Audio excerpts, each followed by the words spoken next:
पाकिस्तान में इमरान सरकार की विदाई के बाद सियासी हलचल तेज हो गई है। इस वक्त पाकिस्तान में सियासी ड्रामा फुल ऑन है।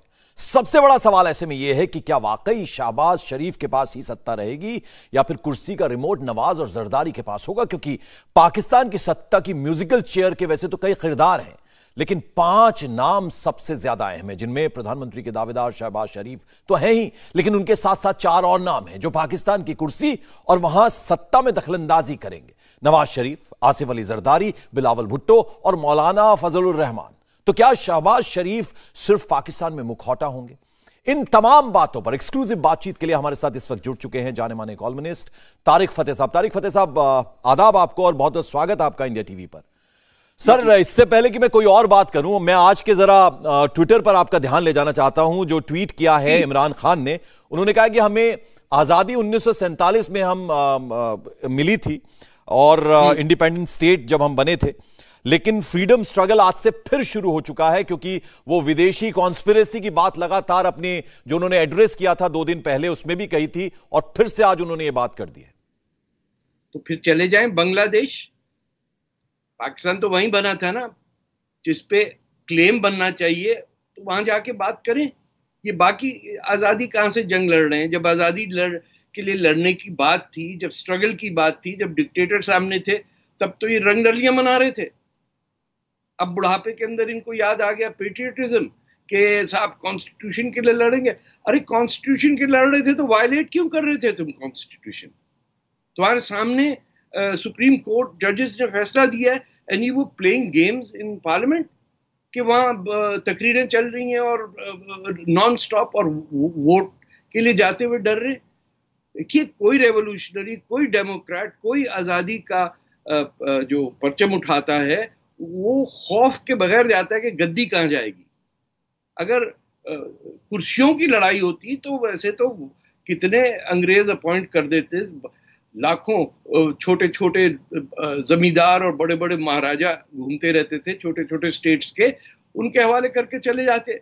लेकिन आम आदमी की जो बात थी वो लेके हमारे जिन्होंने 40 से लेके सावरकर को ले लीजिए या अपने नेहरू जी को लीजिए, जो भी लड़ा वो प्रिंसिपल पे लड़ा। ये ईगो के लिए लड़ रहे हैं कि मैं इतना हैंडसम आदमी और मुझे लोगों ने धक्का दे दिया बाहर। इनकी हैसियत कैसे हुई? देखिए मेरे पास क्या कुछ है, आगे पीछे आंटियां घूम रही हैं, जादूगरी की हुकूमत चला रहा है, सामने वो एक औरत टूने टाने कर रही है। इज दिस व्हाट आजादी इज? क्या आपने जो अपर मिडिल क्लास के लोगों को जमा कर लिया अपने साथ जी, और बाकी जाएं भाड़ में? ऐसे तो नहीं होगा ना। अच्छा तारिक साहब, अब जरा मैं शहबाज शरीफ की बात करता हूं। अब जिस तरह से लगभग तय लग रहा है कि वो अगले पीएम होंगे पाकिस्तान के, लेकिन आपको लगता है कि वाकई सब कुछ उनके हाथ में होगा या सिर्फ वो चेहरा और मुखौटा भर रहेंगे? क्योंकि अब सबके एम्बिशंस हैं, हम बात करें बिलावल भुट्टो की, जरदारी साहब की, फजलुर रहमान और तमाम लोग जो हैं। देखिए, इनकी रेपुटेशन जो है वो है एज एन एडमिनिस्ट्रेटर। इनको लोग चाहते इसलिए नहीं चाहते कि बड़ा क्या ग्लैमरस आदमी है, कैसी तकरीर करता है, ये वो। इनका है कि इन्होंने जो इंफ्रास्ट्रक्चर है उसका, सड़कों का, पुलों का, नहरों का, ये जब पंजाब में थे तो he was better known as the person who was, जिसको सियासी अपनी घुमंड नहीं था कि देखो मैं किस स्टाइल से बोल रहा हूँ। ये हमारे यहाँ बहुत पुराना है पाकिस्तान में। जुल्फिकार भुट्टो भी ऐसे ड्रामे करते थे, और ये आखिरी एक्टर जो है इमरान खान, वो भी ये करें। This guy is a down to earth person. And देखिए, इनको नॉमिनेट किया है पीपल्स पार्टी वालों ने, तो आपका डर सही है कि ये बाद में, काफी लोग कह रहे हैं कि अब देखो ना कैसे होगा, लड़ेंगे। मुझे ऐसा नहीं लगता, क्योंकि बहुत बड़ी जिम्मेदारी इन पे आई है। अब ये जो 4-5 कोalition ऑपोजिशन की पार्टीज हैं, चाहे MQM है या पीपल्स पार्टी है, वो या अपने जमीयत उलमा हिंद वाले जो फजलुर रहमान हैं, और जमीयत उलमा पाकिस्तान, सॉरी, वो they have a heavy responsibility to succeed. और सक्सेस का मार्कर बड़ा लो है। सिर्फ ये आपस में झगड़ा ना करना जो है इनका सक्सेस हो जाएगा। तो दे विल सीक आउट कि किसी के सामने ये इरप्ट एकदम से ना हो जाए, जो वर्किंग ग्रुप है काम कर रहा।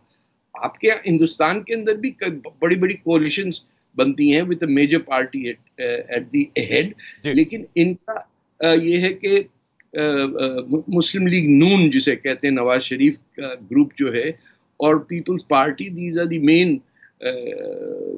आप समझिए कि पंजाब में जो पाकिस्तानी पंजाब है उसके अंदर Noon league, because they are also from Punjab, ये इस पंजाब से माइग्रेट करके आई थी फैमिली वहाँ लाहौर 47 में, इनके रूट्स वहाँ हैं। एक तो जबान का फायदा है, एक उनकी जो बेटी है Maryam Nawaz, she is a very eloquent and speaker and is seen not as some flamboyant के ड्रामाबाजी कर रही, she is down to earth. ठीक है Tariq sahab, let us go one by one, एक एक किरदार की जरा बात करते हैं। मियां नवाज शरीफ का कुछ रोल देखते हैं आप, बैकहैंड में रह के पीछे से उनका कोई रोल नजर आता है आपको अगर प्रधानमंत्री बनते हैं शहबाज शरीफ? यस, इन इफेक्ट उन्हीं का है ना, इट सेंटर्स अराउंड हिम, वो उनको बाहर रखा हुआ है ना, एंड टारगेट तो इन्होंने नवाज शरीफ को ही किया था। तो there will be consultation with him overseas, and अनकरीब मैं समझता हूँ वापस भी आएंगे पाकिस्तान। एंड देखिए 60-70% पॉपुलेशन हमारी जो इंडिया पाकिस्तान की है, जो दे आर फ्रॉम पंजाब। बाकी छोटे सूबों के अंदर अगर काउंट भी आप करें तो इतनी सीटें नहीं हैं। ये ऐसा ही है कि यूपी का मुकाबला हो उत्तराखंड से या राजस्थान से, इतनी सीटें मन के भी नहीं होती। तो he will be back, and I think is simply not having an eruption or झगड़ा फसाद will be their success. उनका मार्कर बड़ा लो हो गया। लोग कह रहे हैं कि लोग थक गए। देखिए सुप्रीम कोर्ट के जजेस को चैलेंज कर रहे थे अपने इमरान साहब जी। नोटिस आया हुआ था कि आप नो कॉन्फिडेंस मोशन लाएं, और उसके बावजूद ऊपर से लाइन ये थी कि जितना बोलना बोलो, ना करो। आज जिस चीज को ये आज से 3 महीने पहले रिजॉल्व कर सकते थे without much chaos and economic loss, देखिए he had to go and he is gone. अब the question is rebuilding, and अगर ऑपोजिशन कोalition अपने गवर्न नहीं कर सका जी, तो उसके बाद फिर लोगों का ईमान पाकिस्तान से ही उठ जाएगा। अब तो सिर्फ सिंध बलोचिस्तान में है सेपरेटिस्ट मूवमेंट, फिर लोग कहेंगे हम ये भारी बोझ क्यों उठाए घूम रहे हैं, किसके लिए, ताकि ये ऊपर लड़ते रहें। ठीक है, people want the problem solve. Sir अब जरा दूसरे किरदार पे मैं आता हूं। कहते हैं कि जो इमरान सरकार की स्थिति बनी, जिस तरह से सत्ता से हटना पड़ गया उन्हें, तो ये पूरी की पूरी स्क्रिप्ट जो है उसके तमाम, कल हम जो मीडिया है पाकिस्तान का, उनके तमाम जो जर्नलिस्ट हैं उनसे हम बात कर रहे थे, तो उनका कहना था कि ये जो पूरी स्क्रिप्ट लिखी, इसके राइटर डायरेक्टर जो थे वो आसिफ अली जरदारी साहब हैं। तो वो क्या उनके सारे एम्बिशंस अब खत्म हैं, वो एकदम पीछे से रोल अपना अदा करेंगे, यानी थिंक टैंक वो रहेंगे और उस तरह से देखेंगे? I think so. He will make a way. ये अपने इर्द गिर्द जो रोशनी थी, वो जिसे कहते हैं लाइमलाइट में जो थे, उनके साहबजादे भी, उनका प्रोनाउंसिएशन ठीक नहीं है उर्दू का, लेकिन समझदार बच्चा है। एंड लोग उसका मजाक उड़ाते हैं, बेबी भुट्टो और ये सब, but he is wise person, पढ़ा लिखा है। एंड उसको जो गाइडेंस है इर्द गिर्द की, बाप ही उसका बहुत ही श्रूड आदमी है। मतलब Zardari is quite wise man in that way. He will be one of the Elder people ये कोalition के साथ एडवाइस देने के लिए। लेकिन इस स्ट्रगल में ये सब लोग एक साथ उठना बैठना इनका हो गया, पार्टी लाइन। सर जरा जल्दी से अगर आप मुझे बिलावल भुट्टो के बारे में भी बता दें, क्योंकि कल उन्होंने कहा कि पुराना पाकिस्तान फिर देखने को मिलेगा। तो वो अगर फॉरेन मिनिस्टर बनते हैं तो जो फॉरेन पॉलिसी है उसको लेकर बहुत सारे सवाल उठते हैं कि उसका भट्टा बिठा दिया इमरान सरकार ने, वहां कुछ उम्मीद आपको नजर आती है? देखिए सबको समझ में आएगी। आप ये समझिए कि हमारी पॉलिसी चल रही थी bye a woman who nobody knew. जो पर्दे के पीछे बैठ के पॉलिसी चलाती थी। ये ऐसी बात है, कोई यकीन नहीं करता, कहते इट्स नॉट पॉसिबल, लेकिन हमारा मुल्क में हर चीज पॉसिबल है।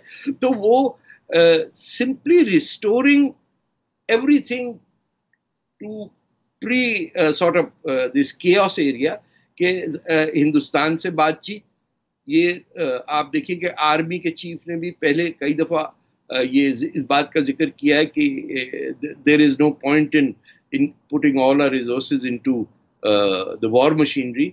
ये सिर्फ इस एटीट्यूड से हुआ, it will have great benefits for at least Pakistan. India is a major country, तो इतना आपकी फॉरेन पॉलिसी पे हमारे एक्शन से असर नहीं पड़ता। सर आखिरी 30 सेकंड है मेरे पास, जरा अगर आप बता दें कितनी उम्मीद आपको नजर आती है कि जो कोalition गवर्नमेंट बनेगी ठीक से चल पाएगी? सर मैं तो रमजान के बीच में ईद बनाने लग गया था, मैं तो बहुत होपफुल हूँ।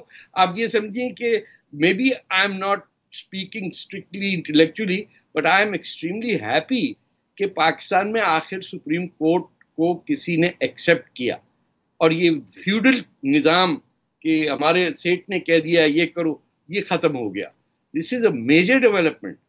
1950s में एक हमारे स्पीकर थे मौलवी तमीज़ुद्दीन, जिन्होंने पार्लियामेंट के लिए लड़ा था, उसके बाद आज तक कोई नहीं लड़ा। तो आपको भी चाहिए, दुआ करें कि ये सक्सेसफुल हो, ताकि ये जो इतनी टेंशन कश्मीर और हर कोई एंटी इंडिया बात करके अपनी चमकाता है, दिस शुड बी एलिमिनेटेड। ठीक है सर, बहुत बहुत शुक्रिया तारिक फतेह साहब, आपने इंडिया टीवी से बात की, हमें वक्त दिया, शुक्रिया आपका।